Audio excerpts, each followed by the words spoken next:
নহয় মই তাত মিটিঙৰ পৰা আহি আছিলোঁ তেতিয়াতো 9:30মান কিমান হ'ব মই আহি পেলাই যেতিয়া ইয়াত দেখিলোঁ মানে ইয়াত বহুতে মোক দেখা পাই যি পিছততো গাড়ীখন আহি গ'ল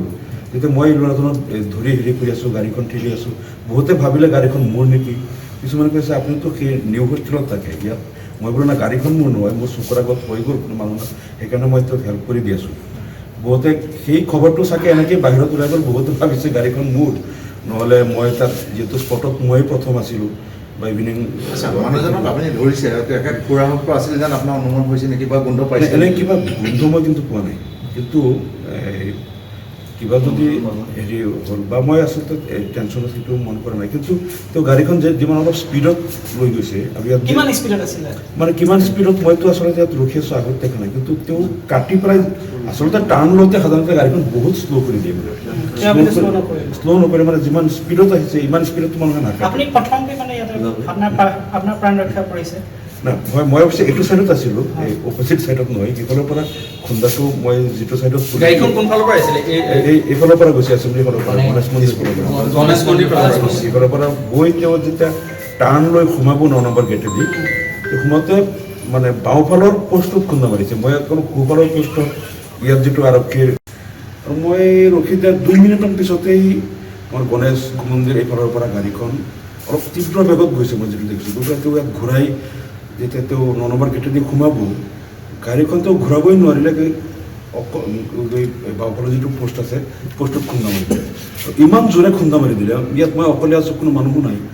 মই মানে ভয় লাগি গ'ল যে যেনেকৈ ভাঙিছে মই ভাবিলোঁ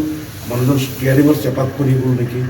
তাৰপিছত মই এইখিনি দৌৰি গ'লোঁ বৰষুণ অলপ অলপ আছিলেই গৈ পেলাই মই দৰ্জাটো অলপ বেণ্ড হৈ গৈছিলোঁ মই টানি খুলিলোঁ দৰ্জাটো খুলি তেওঁ মানে তেওঁ আচলতে ষ্টিয়াৰিং বেলুনটো খুলি যোৱাৰ কাৰণে মানুহজন ষ্টিয়াৰিঙৰ চেপাত কি কৰিল তেওঁক মই ধৰি উলিয়াই আনিব পাৰিম অকলে আছিলে তেওঁ অকলে আছিলে তাৰপিছত যেতিয়া তাক উলিয়াই আনিলোঁ আমি এতিয়া এই গাড়ীখন আকৌ ৰোডটো ব্লক হৈ গ'ল অলপ 1 মিনিটমান পিছতেই সিফালৰ পৰা গাড়ী দুখন আহিছে এইফালৰ গাড়ীবিলাক ব্লক হেৰি হৈ গ'ল তেতিয়া মই বোলো এই গাড়ীকেইটাতো ইয়াত জাম লাগি যাব আপোনাৰ গাড়ীখন এইফালে অলপ ছাইড কৰি দিওঁ এতিয়া মই কৈছোঁ আপুনি ষ্টিয়াৰিঙত বহক আপুনি খালি অলপ কাটি দিব আমি সেই গাড়ীৰ পৰা 2জন মানুহ মাতি আমি ঠেলি ঠেলি গাড়ীখন নি পেলাই এটা ছাইড কৰালোঁ তাৰপিছত তেওঁ মানে ক'ত দুখ পাইছে তেওঁ ইয়াত কাপোৰো ফালিছে আৰু বুকুত খুব তেওঁ প্ৰচণ্ড ইয়াত বুকুত হাতেৰে এনেকৈ ধৰি এবাৰ উঠি যায় বহি যায়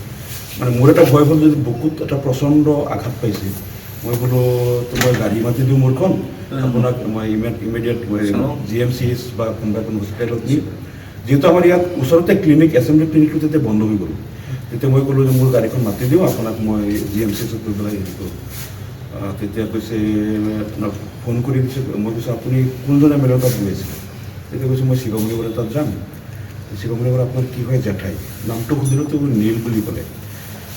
তেতিয়া তেওঁ ফোন কৰি দিলে শিৱমণি বৰাৰ তাতে মই কৈছিলোঁ না মোৰ গাড়ীখন মাতি আপোনাক লৈ যাওঁ তেতিয়া মানুহজন আহিলে অলপ পিছত শিৱমণি বৰাৰ পৰা